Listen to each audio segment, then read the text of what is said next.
Hello everyone, स्वागत है आपका मेरे ऑनलाइन यूट्यूब चैनल संकल्प मैथ क्लासेस में। परसेंटेज से रिलेटेड जो टॉपिक हमने स्टार्ट किया हुआ था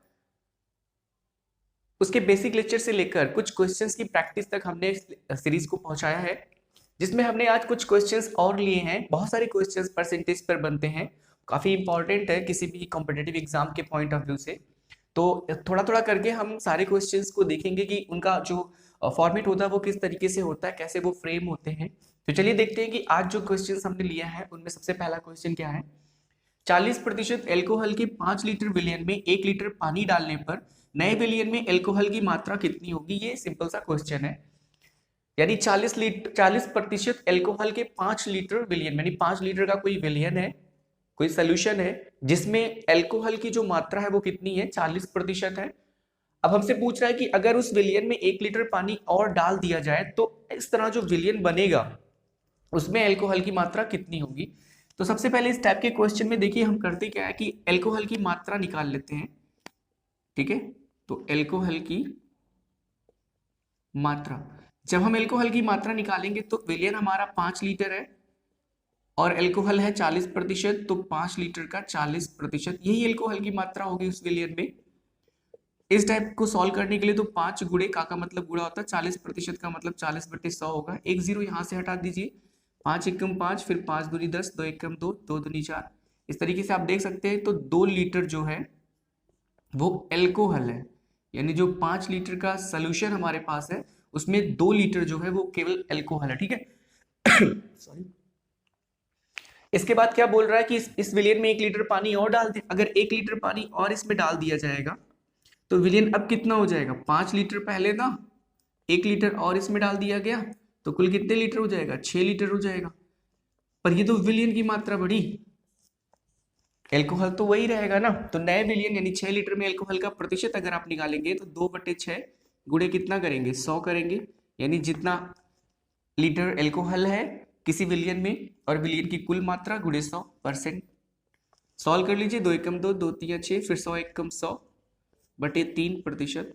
इसको मिश्र भिन्न में बनाएंगे आप तो 33 सही 1/3% आएगा, क्योंकि जब आप भाग देंगे तो फिर इस तरीके से चीजें बनेंगी। ठीक है, मिश्र फ्रैक्शन, मिक्सर भिन्न, मिक्स्ड फ्रैक्शन आप सबको बनाना आता है। तो फिर इस तरीके से आप देख सकते हैं D is the correct option. ठीक है, चलिए नेक्स्ट क्वेश्चन देखते हैं कि नेक्स्ट क्वेश्चन है क्या।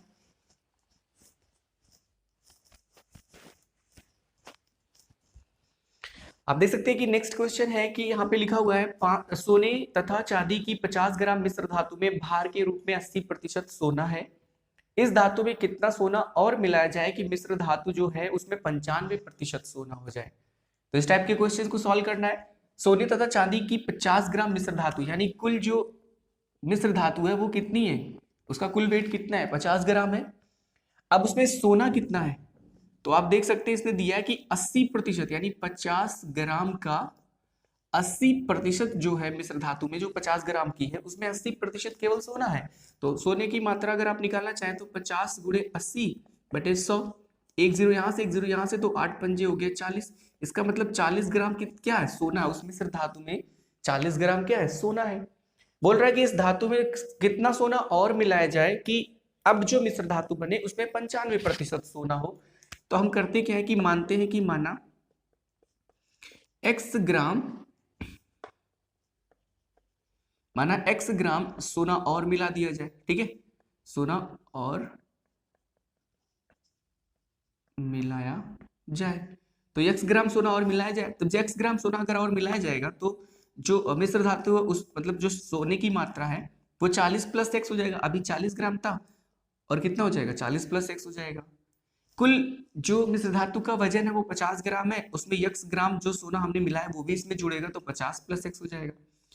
तो परसेंटेज अगर सोने का निकालना है तो 100 कर दीजिए, परसेंटेज फाइंड हो जाएगा। और ये आपको दे रखा है पहले से कि ये परसेंटेज है कितना, 95% पहले दिया है कि इस तरीके से जब आप सिस्टम को तैयार करेंगे तो फिर जो सोने की मात्रा होगी वो 95% हो जाएगी। इसको सिंप्लीफाई करेंगे तो 40 + x अपान 50 + x बराबर 95/100 हो जाएगा, क्योंकि यहाँ गुणा है, इसको इस तरफ ले जाएंगे तो भाग हो जाएगा। फिर देखिए 5 से ये कट जाएगा, 5 एकम 5, 5 4 4 9 होता है, फिर 4 5 45, तो 5 9 45 और 5 दूनी 10, यानी 19/20 आएगा। इसको सिंप्लीफाई करेंगे तो कुछ इस तरीके से चीजें बनेंगी, 40 प्लस एक्स बटे 50 प्लस एक्स बराबर 19/20। क्रॉस मल्टीप्लाई करिए, इसका इसमें गुणा करिए तो 20 और 40 का गुणा कितना होगा 800, प्लस 20 और x का गुणा 20x होगा, और 19 और 5 का गुणा कितना होगा 19 × 5 = 95, तो 950, और 19x यहाँ हो जाएगा। अब इसको इस तरफ ले आइए और 800 को इस तरफ ले जाइए तो 20x 19x प्लस में इधर आएगा माइनस में हो जाएगा, और यहाँ पर 950 फिर माइनस कितना हो जाएगा 800, यहाँ 0 फिर 5 में से ना 150 आएगा, और यहाँ पर कितना x केवल बचेगा। तो आप देख सकते हैं कि x की वैल्यू 150 आया, और हमने वही चीज माना है कि x ग्राम सोना और मिलाना है, तो इसका मतलब आंसर होगा 150 ग्राम। तो B is the right option, यानी 150 ग्राम सोना अगर हम और मिला दें तो जो मिश्र धातु मिलेगी उसमें जो सोने का परसेंटेज होगा वो 95% होगा। ठीक है, अब प्रैक्टिस करेंगे तो चीजें इजी हो जाएंगी मैथ में। नेक्स्ट क्वेश्चन देखिए, सेब के मूल्य में 25% की कमी होने पर एक ग्राहक को 240 में 2 किलोग्राम अधिक सेब मिलते हैं, घटा मूल्य प्रति किलोग्राम कितना है। तो सेब के मूल्य में 25% की कमी होने पर, तो मान लीजिए कि सेब का जो वास्तविक मूल्य था वो x प्रति किलोग्राम था, ठीक है, और इसमें 25% की कमी होने के उपरांत जो मूल्य होगा वो x का कितना होगा। मैंने बोला जब भी कमी होगा तो 100 में से सीधे माइनस कर दीजिए, जितनी कमी हो रही है उतना परसेंटेज निकाल दीजिए जो दी हुई क्वांटिटी है। तो x का सीधे आप 75% निकाल लीजिए, क्योंकि 100 में से 25 घटाएंगे तो 75 बचेगा।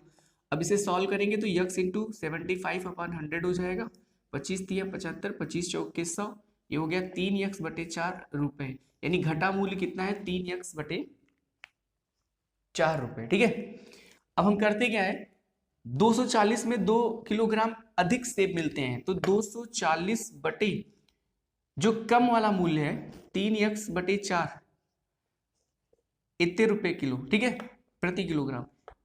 तो जाहिर सी बात है 240 बटे और जो दूसरा है 240 बटे x, यानी 240 बटे जो मूल्य इतना है जितना हमारे पास प्राइस है और जितना प्रति किलोग्राम, उससे भाग देने पर हमें वजन पता चल जाता है। तो 240 रुपए है हमारे पास, ठीक है, और जो घटा हुआ मूल्य है वो 3x/4 रुपए है। तो ये घटा हुआ मूल्य, इसका मतलब ये इससे कम है, ये जो है इससे कम है। तो अगर ये इससे कम है और अंश हमारा सेम है, तो हर जिसका छोटा होता है वो वैल्यू बड़ी होती है, इसका मतलब ये वजन बढ़ा इससे। और जब इन दोनों वजनों में अंतर कितना दे रखा है 2 किलोग्राम, क्योंकि यही बोला है कि 2 किलोग्राम अधिक सेब मिलते हैं, तो ये ज्यादा है ना। सिंप्लीफाई करिए, 4 को ऊपर भेज दीजिए और 240 बटे x को कॉमन कर लीजिए, तो 240 बटे x यहाँ भी है और यहाँ भी है, 4 ऊपर जाएगा तो 4/3 हो जाएगा, और यहाँ से पूरी चीज कॉमन करके आपने निकाल ली है, तो जहां से पूरी चीज निकलती है वहां 1 बचता है। इसको सिंप्लीफाई करेंगे तो 3 × 1 = 3, 4 में से 3 जाएगा 1 बटे कितना आएगा 3, ठीक है। इसको ऐसे सॉल्व करते हैं, जो यहाँ पर चीजें लिखी होती है उसमें इसका गुणा हो जाएगा, इसके नीचे बटे 1 भी होता है, बेसिकली आपको पहले भी सिखा चुका हूँ और आप में से कईयों को आता भी होगा। तो 240 बटे x और बराबर 2, सिंप्लीफाई कर लीजिए इसको, यहाँ देखिए कैंसिल हो जाएगा, 3/24 यहाँ 80 हो गया। अब x को यहाँ भेज देंगे तो 2x हो जाएगा, 2 में गुणा हो जाएगा x का, और इधर 80 बचेगा। अगर 2 से हम भाग दे दें तो ये इससे कैंसिल हो जाएगा और यहाँ 40 बचेगा। तो आप देख सकते हैं कि x की वैल्यू कितनी आ गई 40 आ गई, और x से ही हमने माना था क्या सेब का वास्तविक मूल्य, लेकिन हमें बोला है कि घटने के बाद मूल्य बताना है, तो घटने के बाद मूल्य कितना है 3x/4 है। यहाँ x की वैल्यू जैसे आप पुट करेंगे 40/4, तो 4 दहाई में होता है 40, 10 और 3 का गुणा होता है 30, इसका मतलब ₹30 प्रति किलोग्राम।